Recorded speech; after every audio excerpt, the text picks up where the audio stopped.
ලාල්කාන්ත කුෂිකර්ම අමාත්‍යවරයා දැන් ඊයේ මාධ්‍ය සාකච්ඡාවට ඇවිල්ලා කියනවා ගොවියා රජ කරවන කතාව අමූලික බොරු. එහෙම එකක් කරන්න බෑ. එහෙම එකක් නෑ. ඒක කතාවක් විතරයි කියලා. අපිට මේකෙදී මතුවෙන ප්‍රශ්න දෙකක් තියෙනවා. එකක් තමයි ඔබතුමාලා පහුගිය වෙලාවේ මේ රටේ පාලන තන්ත්‍රය ගන්න හදනකොට ඕගොල්ලෝ ගෙනාපු ස්ලෝගන් එක තමයි රජරට අනුරාධපුර දිස්ත්‍රික්කයේ තමුත්තේගම අපේ රම්බන්න මාමගේ ගොවි පුතා රජ කරවනවා. ඒ රජ කරපුවාම ධනපති පන්තියේ පාලනය නිර්ධන පන්තියට මාරු වෙනවා. ගොවි පන්තියට මාරු වෙනවා. ගොවි පුතා රජ වෙනවා. එතකොට ගොවියෝ රජ වුණා වගේ තමයි ගොවියගේ ප්‍රශ්න ටික විසඳලා රටේ ආර්ථිකය හදනවා. රැකියා විරහිතභාවය අඩු කරනවා. ගුරුවරුන්ගේ රාජ්‍ය සේවකයන්ගේ ප්‍රශ්න විසඳනවා. සමස්ත ආර්ථිකයම ජයග්‍රහණය කරලා ඒ වගේම සංවර්ධනය කරලා පොහොසත් රටක සතුටු ජීවිතයක් උදා කරනවා කියලා ඕගොල්ලෝ ස්ලෝගන් එක ගෙනාවේ ගොවියගේ පුතා රජ කරවනවා කියලා. දැන් මේ ලාල්කාන්ත මහත්තයාගේ කතාව ඇතුලේ එක පැත්තකින් අපිට එනවා ප්‍රශ්නයක්. ඒ මොකද්ද ප්‍රශ්නේ?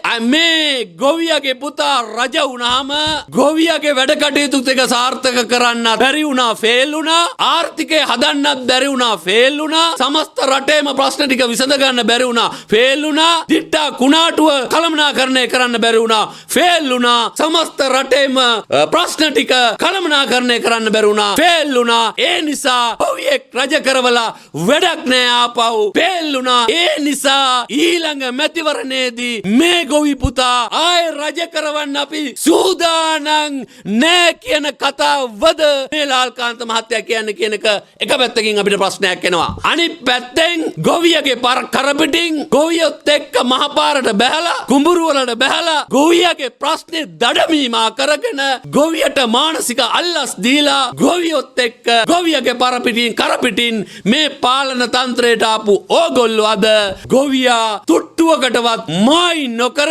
ඕගොල්ලෝගේ පොකට් එක පුරෝ ගන්න ගොවියගේ මල්ලට පයින් ගාලා ගොවියගේ මල්ල හිස්සුනාට කමන්නේ දේශපාලකයාගේ මල්ල පොකට් එක කර ගන්න තීන්දුව ගන්න වැඩේද මේ කරන්න හදන්නේ කියන එක අනිත් පැත්තෙන් අපිට එන ප්‍රශ්නේ. එනිසා ලාල්කාන්ත මහත්තයෝ ඔබතුමා හෙටටම රට හමුවේ මේ කියන තීන්දුව දෙකෙන් ඔබේ ස්ථාවරය මොකක්ද කියලා මේ රටට පැහැදිලි කරන්න ඕන.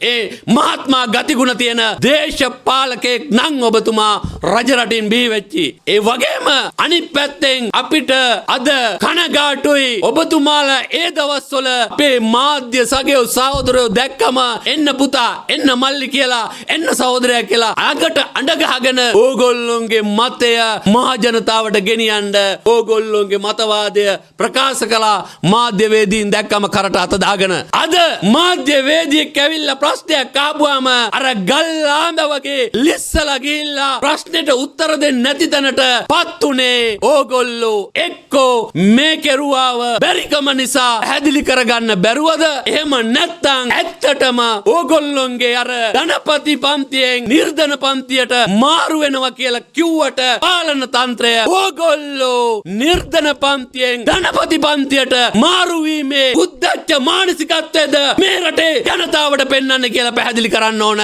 ලාල්කාන්ත මහත්තයෝ.